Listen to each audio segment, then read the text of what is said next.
Hello and welcome to Middle East Matters. I'm Nadia Massih. Here's what's coming up for you in today's show. The net tightens on the Islamic State group in Syria. 3,000 people stream out of the militants' final village on the Iraqi border. Kurdish forces now saying their defeat is close. The brain drain in Iraq. Facing violence in hospitals, doctors are increasingly deciding to work abroad. We follow the story of two medics who've chosen to stay in Basra.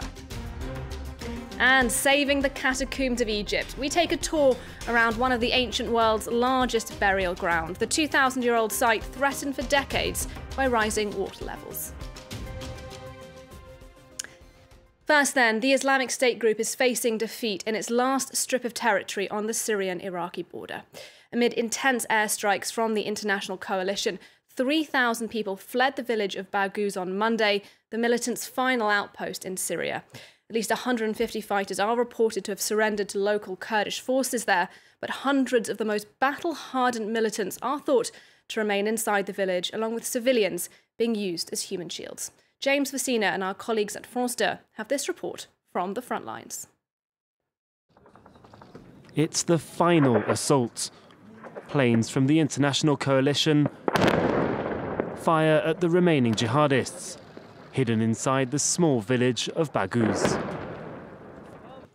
Keep us up to date with your position, please. The pilots are helped by the Kurdish forces on the ground, who relay the enemy's location. The last strike hit a sniper that was firing at us. We passed his position on to the coalition. In Baghouz, several hundred jihadists cling onto their last enclave in eastern Syria, hiding in tunnels they've driven car bombs at the Kurdish forces. See the trees over there? Their base is right beside them. Yesterday we saw some of them crawl out of a hole and fired. We managed to kill a few, but the others ran off. These tunnels make it very tricky for us. They might be right beneath us and could leap out from behind us at any moment. The international coalition has surrounded the village and is determined to eliminate the last jihadists, no matter how long it'll take. Next, Israel's Prime Minister has formally announced his re-election campaign despite his possible indictment on corruption charges. Benjamin Netanyahu made no mention of those allegations when he announced his run for a fifth term. Now, the Prime Minister faces stiff competition in the election. Current polling shows a centrist alliance ahead of Netanyahu's right-wing bloc. Solange Mougin has the story. Basking in the glow of his supporters with their applause and waving banners. While preparing for a tough political fight, Benjamin Netanyahu launched his campaign for re-election. Seeking a fifth term as prime minister, he strove to differentiate his Likud party from the newly formed centrist party created by his former chief of staff, Benny Gantz, and longtime rival, Yair Lapid. It's either a strong right-wing Likud government with my leadership, or a weak left-wing government with Lapid and Gantz supported by Arab parties. Lapid and Gantz are in favor of dismantlement of settlements. We are against the dismantlement of settlements. Since its launch February 21st, the Blue and White Party has pulled ahead in the polls. In regard to the settlements, Gantz said last month that Israel needs to learn from previous disengagements in Gaza and to apply such moves elsewhere to, quote, find a way of not controlling other people.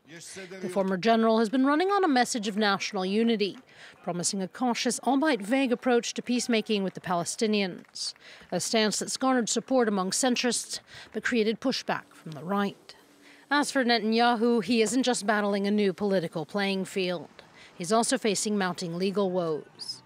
Last Thursday, Israel's Attorney General announced plans to roll out indictments against Netanyahu in 3 criminal cases for fraud, breach of trust, and bribery.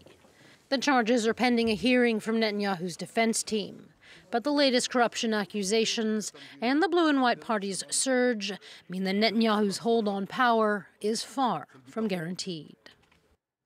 Let's go to Iraq for you now, where medicine can be a matter of life and death, not just for the patients, but for doctors too. Medics say they regularly risk being harassed, threatened, or even kidnapped on the job, meaning many are now considering leaving Iraq to work abroad. This report from the southern city of Basra. Providing hospital care to patients in Iraq can prove dangerous. Health workers can face threats by vengeful relatives of patients. One Iraqi doctor, Shaima al-Kamali, knows all too well. She says her problems began when she barred a patient's father from staying in hospital after visiting hours. The patient's relatives stormed her clinic. She had to flee. The relatives came in cars and pickup trucks and carried weapons, shouting, "Where's this doctor? Where's her family? What's her address?" They said they belonged to some powerful group and that they would avenge their son. Health workers across Iraq say they regularly risk being physically assaulted, verbally threatened, and even kidnapped while on the job. They blame a tradition of gun ownership in a country ravaged by decades of violence, and also a retaliatory form of justice used by tribes. Most of the attacks are tribal. Some doctors are threatened. There was a tribal attack against one of our colleagues. Threats were made to close clinics. Death threats were made against one of our specialist physicians in Basra because a patient died. Many doctors have opted to leave Iraq to work at safer hospitals abroad, something Dr. Kamali says that she is considering herself. I graduated from the Faculty of Medicine at Baghdad University in 2009. There were 348 students in my year. After looking back at our graduation picture the other day, I did my calculations, and it turned out that 285 of them had left the country. Around 20,000 doctors have fled Iraq in the last 15 years, according to a joint study by the International Committee for the Red Cross, Iraq's health ministry, and other medical organizations. The study found 7 out of 10 doctors are considering emigrating for fear of reprisals, kidnapping, or killing. Some doctors say they want a 2013 law activated, allowing them to carry weapons in the workplace. Staying with Iraq, it's time now for the 9th episode from our series Flavors of Iraq, an animation written by the Franco-Iraqi journalist Ferhat Alani. This week, Alani takes us to the city of Ramadi, where warmth and honour are key to people's identities. It was the summer of 1994, and my cousin Oday was showing me around the city of Ramadi.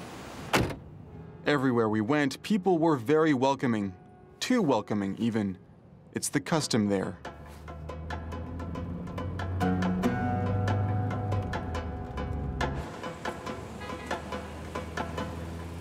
A custom called being Dulaimi, by the name of the province's biggest tribe. Anyone can be Dulaimi. You simply need to be generous in both your words and your actions. It's a question of honor. In taxis, for example, the driver always offered us a cigarette. Oday told me that if someone were to compliment me on my watch, I'd have to say, "It's yours." Of course, the gift would always be declined. To someone you liked, you would say, "Akhalik ala rasi." In English, "I hold you over my head." It's like renouncing your own standing to elevate someone else. Generosity even turned into a competitive sport. Families would outdo each other by slaughtering the most sheep for their guests. As we entered one of the city's restaurants, we came across a brawl. The reason? A disagreement over who got to pay the bill. Nothing was surprising in these parts. In fact, sometimes matters got even more out of hand.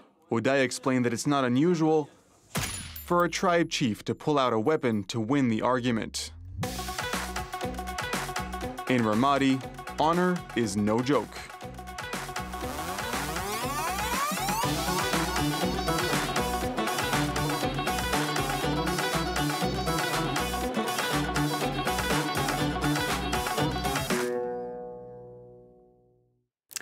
Next, saving Egypt's catacombs. Archaeologists in Alexandria have completed a complex project designed to prevent rising water levels destroying one of ancient Egypt's largest burial sites. Naomi Lloyd takes a look around the year-long rescue operation at Qom al-Shukafa. Mixing ancient Egyptian and Greco-Roman architectural styles, the catacombs of Kom el-Shakafa in Alexandria are unique. Rediscovered in 1900, the archaeological site has been plagued by rising water levels from the River Nile. From 2017, thanks to a €5 million grant from USAID, a massive drainage project was installed. We established 6 wells, each 42 meters in depth, to gather all the underground water, to transfer it to the El Mahmoudiyeh Canal, and then to the sea. These are the steps to get rid of this water.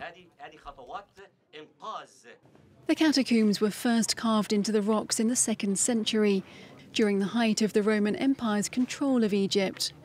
With its labyrinth of open spaces and tombs, it's the largest catacomb in Egypt, but the lower 3rd level had been completely submerged.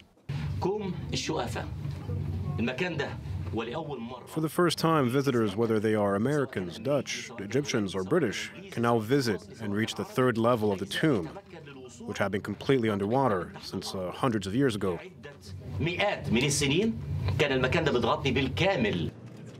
Egyptian authorities hope this will be a much-needed boost to tourism, an area badly hit by years of political uncertainty. And finally, how's this for braving the weather? Karate in the snow. These are the children of Kikoshin Karate Club from the Iraqi village of Penjwin. Every week, up to 70 boys and girls, some of them as young as 6, train on a snow-capped mountain overlooking their village. 17-year-old Zono Asa says she wants to show the world that they are like children everywhere who just want to compete and to play. Well, we'll leave you then with some of those images from Iraq. Thanks for watching, and as always, do stay tuned to France 24.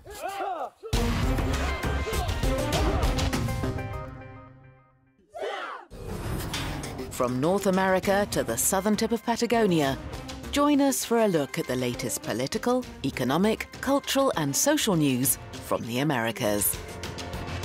Inside the Americas, presented by Jeannie Godula on France 24 and France24.com.